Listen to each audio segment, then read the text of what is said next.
How am I going to make attendees interested if I'm not actually going live? And how am I going to create an engaging event like I normally would if I'm not live? And what all am I supposed to include in my recording anyway? If you are asking yourself these questions, then you are in the right place, because today's video is all about automated events and how to make them as engaging as your live events. We have all attended those events before. It feels like it is a ghost town in the chat area. Nothing is happening. You can tell it's a pre-recorded event, and the host isn't even asking us to engage with them.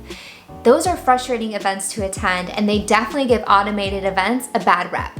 So this video, we're going to break down the top 7 tips that we have for you at Demio to create engaging automated events that are promised to convert. Hey there, this is Taylor from Demio, and I am here to give you all of the tips on how to create an automated event that converts. You heard that right, we are going over all of the secrets today. And by the end of this video today, you are going to know how to create an automated event that generates leads and gives you lots of revenue all year round, even while you're sleeping. If you are new here, welcome. You may want to check out our first video that's linked down in the description, all about the different webinar types that you can choose from to run your business. Today though, we're specifically sticking to automated events, which if you did not watch that video before, you're definitely going to want to check it out, because we break down what an automated event is and the pros and cons of using them.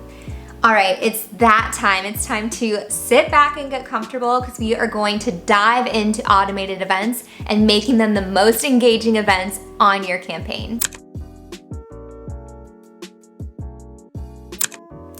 Tip number 1 is to make an engaging presentation. This is probably really obvious to a lot of you, but to some of you, it's not going to be obvious.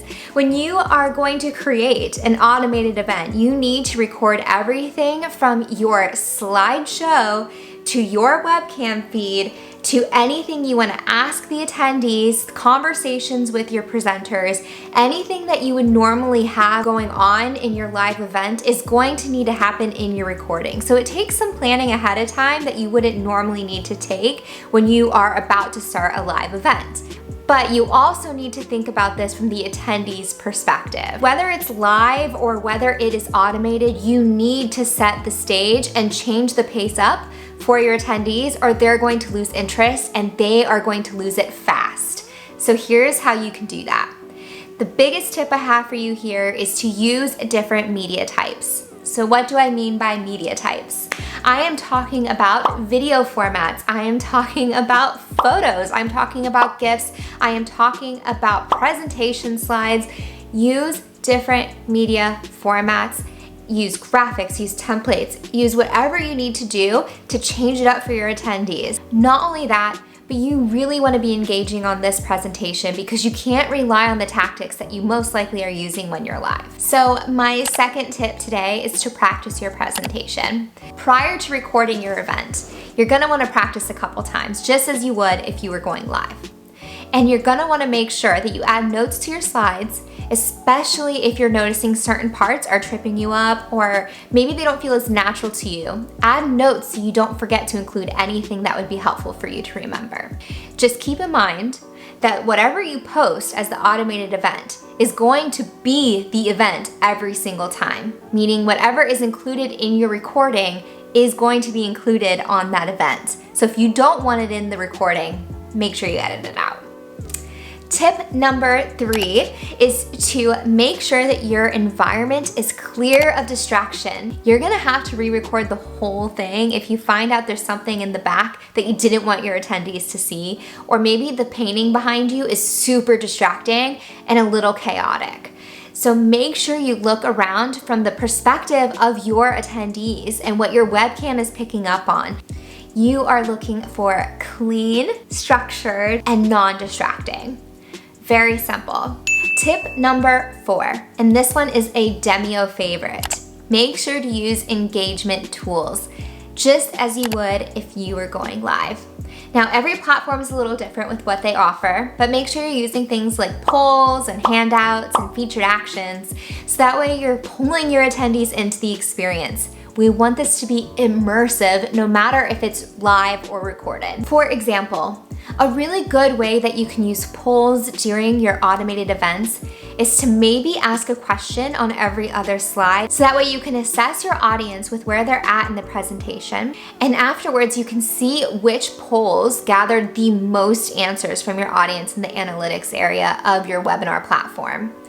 This is key to understanding your audience deeply, and you can also see where they were most engaged and maybe where they kind of fell off and you need to kind of edit that presentation a little bit. This is just a great way that you can use polls to not only get that engagement that you're looking for, but also to get results. And an example of using a handout could be to hand out a checklist or a template that you've created that goes along with the content that you presented. This is something that the attendee can walk away with in their own hands, right? Like, this is something that they can download onto their device and look through while you're going through the presentation. So it's a little bit more action-based than it would be if they were simply listening, but they also walk away with a tangible item that shows the value that they learned from your event. Tip number 5, make sure to use consistent branding throughout your event. We here at Demio cannot emphasize the importance of adding branding throughout your event. We are talking about your registration form all the way through your presentation to your follow-up emails need to have your branding included. This is key to making a consistent and immersive experience for your attendees. So you might be wondering, how can I provide consistent branding in my event? Well, for one, you can use your brand colors in your event. You can add your logo in your events and on your webinar event page. You can also use your brand colors and your logos in your slides. Make sure that your brand is apparent in each part of your event. Another interesting way that you can add branding into your events is to use your brand language.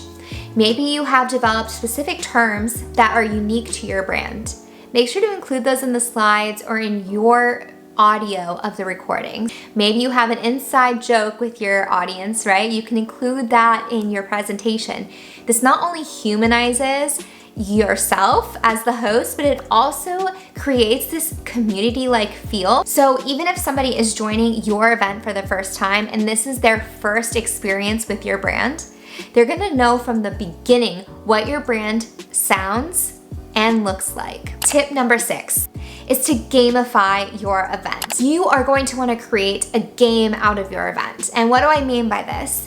I mean that you can either run a contest during your event. Another way you can use this tactic specifically to gamify your event is another way that you can also add on to that branding aspect. And this is something that I actually personally like to use. So at the end of the event, go ahead and throw out a random saying or a word, right? This is a word or a saying that only people who have attended this event are going to know about. And then tell them to leave a comment in your most recent social post. Now, all of the people who are gazing at your social media are going to see this random saying or word posted by a bunch of people, and they're gonna wonder what this is about. This is going to create this community-like atmosphere, but also going to make people who maybe missed out originally want to attend this event. And the very last tip I have for you today is your post-webinar tactics. So just like when you have a live event, you're gonna wanna send a follow-up email or email campaign to the attendees. This is super important, even on an automated event, because this is also a way that you drive engagement. Get your attendee to respond to these emails. Say, thank you so much for joining. What part did you like most? Or what did you gain from this webinar? What are you most excited about the next event? Make sure you're asking questions that get them to respond to your emails and not a simple yes or no, right? You want them to respond with an actual thoughtful response. Okay, These are our biggest tips to creating engaging events that are sure to convert leads to raging fans. If you are looking for more information on automated events, go ahead and check out the description box because I went ahead and I uploaded a ton of articles that could be helpful for you on automated events. I really hope this video helps you create fun and engaging events in the very near future. And if you want to test out what you learned here today, go ahead and click the link below to sign up for a free demo trial where you can go ahead and test out your own automated event. All right, thank you so much for watching and I will see you very soon. Bye.